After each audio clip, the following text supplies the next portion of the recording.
Welcome to Season 3 of A Cut Above the Rest, brought to you by Massey Ferguson. I'm Dr. Jennifer Tucker, and I'm going to talk to you today about baleage production.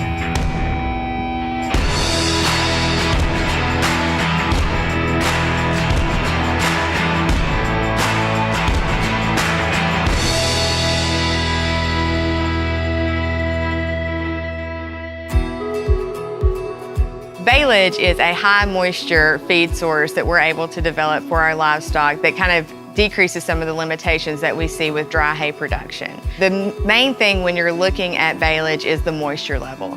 When we're looking at the moisture levels of a baleage product, that's going to be between 40 and 60% moisture, or the inverse, 60 and 40% dry matter. If you were comparing that to a dry hay product, you're going to want to get to that 18-15% or lower and really dry that product down. We call it high moisture hay, but it's very high moisture hay in comparison to that dry hay. Most of the time when I'm talking to a producer that could be considering a transition into a baleage system, they're not going to completely get rid of their dry hay production. You know, they've got that and they figured out that. But they're looking at maybe times of the year when rain is always going to be a factor. You know, in the southeast, in the spring, there's going to be pop-up showers in the afternoon. In the summer, there's going to be pop-up showers. And so if you can't get those 2 or 3 days of dry weather to dry that hay product down, then baleage becomes a positive alternative. The advantage of baleage production is it eliminates the weather impact, so you're able to get more timely harvest. This translates into higher forage quality and an improved storage method. So these are all things in comparison to dry hay that we're able to improve if we switch to a baleage system. However, when it comes to improved forage quality, we don't want people to think that automatically, if they're wrapping their product, whatever it is, that it's improving that quality. Forage quality is a function of the forage maturity at harvest, the handling during that harvesting process, and the storage. So we like to remind producers that 8-week-old Bermuda grass that is already in poor quality, wrapped up and stored as baleage, is still poor quality 8-week-old Bermuda grass when you unwrap it.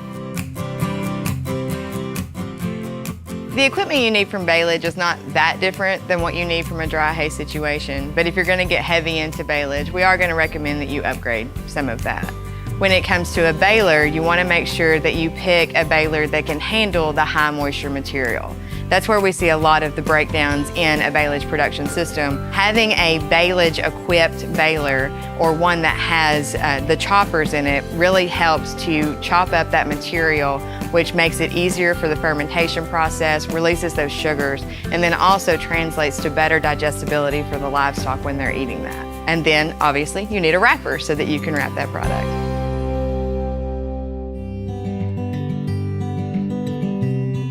One of the big questions that producers are always asked is, when do you cut your hay? When we talk about baleage, we tend to tell producers that later in the day that they cut, they're going to get that better, higher quality forage.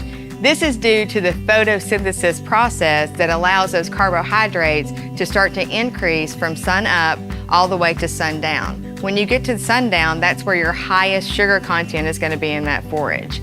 You get the higher sugar content, you have a higher quality forage product, but in a baleage situation, that also is going to help with that fermentation process. And usually by the next morning, after we have the dew lifted, we start doing moisture testing. Once our moisture hits that 60%, or we say 55 is the go time, we are then in the field raking, baling, and then moving straight to the wrapper. Especially when you're first getting started into baleage, we tell people to start small. But the main thing is to only cut as much material as you can handle. Cutting is not the bottleneck in the baleage system. It's actually the wrapping time period. Now, if it's your first time out, be prepared that there's something going to mess up in the system that would then destroy your baleage product. We want you to start small and only cut the amount of material that you can handle, and you can cut, rake, bale, and wrap in that 24-hour time period.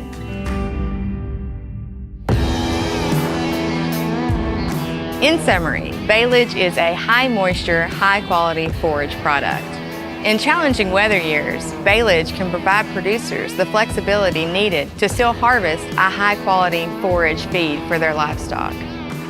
Remember to match your equipment needs with your production goals. Thank you for watching. I hope you've enjoyed learning about baleage production.